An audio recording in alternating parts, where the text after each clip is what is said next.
খাৰুপেটীয়া মহাবিদ্যালয়ৰ অধ্যক্ষা ডক্টৰ মৌচুমী সাহা কলিতাৰ অৱসৰ গ্ৰহণ। আজি আনুষ্ঠানিকভাৱে চাকৰি জীৱনৰ পৰা অৱসৰ গ্ৰহণ কৰিলে খাৰুপেটীয়া মহাবিদ্যালয়ৰ অধ্যক্ষা ডক্টৰ মৌচুমী সাহা কলিতাই। 1992 চনত খাৰুপেটীয়া মহাবিদ্যালয়ত সহকাৰী অধ্যাপিকা হিচাপে কৰ্মজীৱনৰ আৰম্ভণি কৰিছিল মৌচুমী সাহা কলিতাই। সুদীৰ্ঘ ৩৫টা বছৰ নিষ্ঠা আৰু সততাৰে নিজৰ কৰ্তব্য পালন কৰি চলিত বৰ্ষৰ 12 ফেব্ৰুৱাৰী তাৰিখে অৱসৰ গ্ৰহণ কৰে।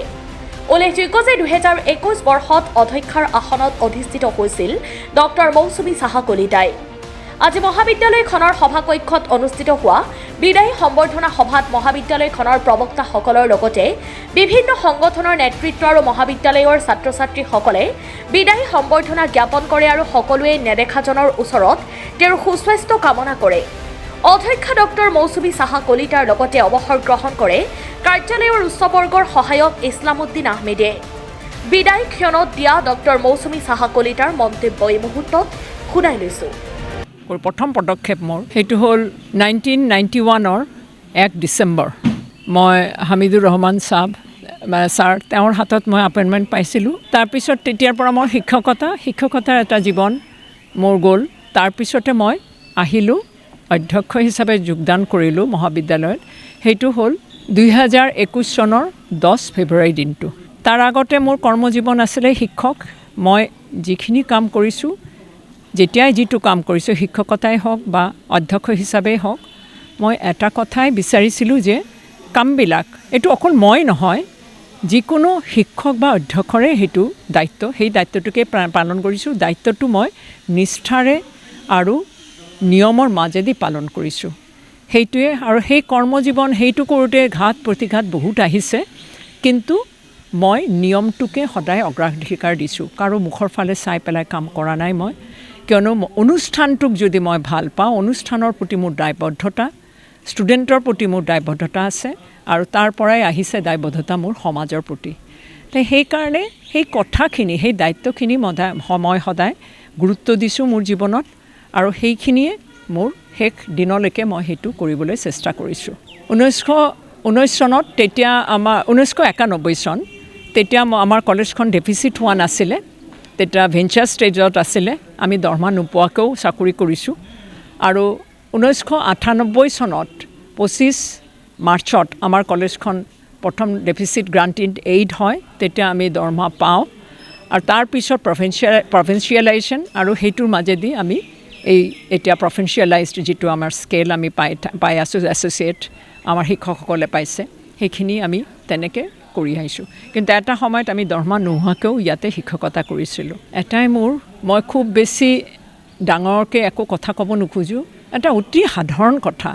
সেইটোৰ এটা অভাৱ হৈছে দেখিছোঁ আমি, মানুহৰ নিষ্ঠাৰ কৰ্তব্যটোক বা নিজৰ দায়িত্বটোক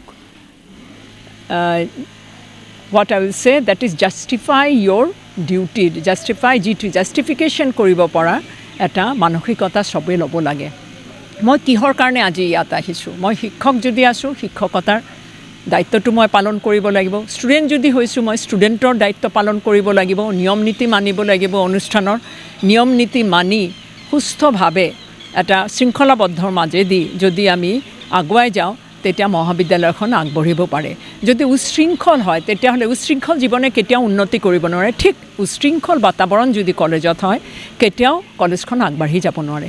তাৰ কাৰণে শিক্ষকৰ ভূমিকা আছে, কৰ্মচাৰীসকলৰো ভূমিকা আছে, ষ্টুডেণ্টৰো ভূমিকা আছে আৰু অধ্যক্ষও কৰিব পাৰে। এটা কথা মই কওঁ, মই ইয়াতে বহুত দিন আছিলোঁ, ইয়াতেই শিক্ষকতা কৰিছোঁ। মই 35 বছৰৰ পিছত মই আজি অৱসৰ ল'বলৈ গৈছোঁ। সেইকাৰণে এই কলেজখনৰ গোটেইখিনি কথা মই জানো, কিন্তু আজি ৰেগুলাৰ প্ৰিন্সিপালজন আহিব, 1 মে'ত জইন কৰিব, তেওঁ কিন্তু বাহিৰৰ পৰা আহিব। সেইকাৰণে সেই মানুহজনক আমি যাতে সুস্থ এটা পৰিৱেশ দিব পাৰোঁ আৰু ষ্টুডেণ্টকে ধৰি অভিভাৱক, এই সাংবাদিক আপোনালোকৰো দায়িত্ব আছে। এই গোটেইখিনি আপোনালোকে বস্তুনিষ্ঠভাৱে পৰ্যালোচনা কৰি সত্য যিটো কথা, সেইটোৰ কাৰণে কাম কৰি গ'লে মই ভাবোঁ সকলোৰে মংগল হ'ব আৰু এই অনুষ্ঠানৰ লগত এই গোটেই বৃহত্তৰ সমাজখনৰ উন্নতি হ'ব।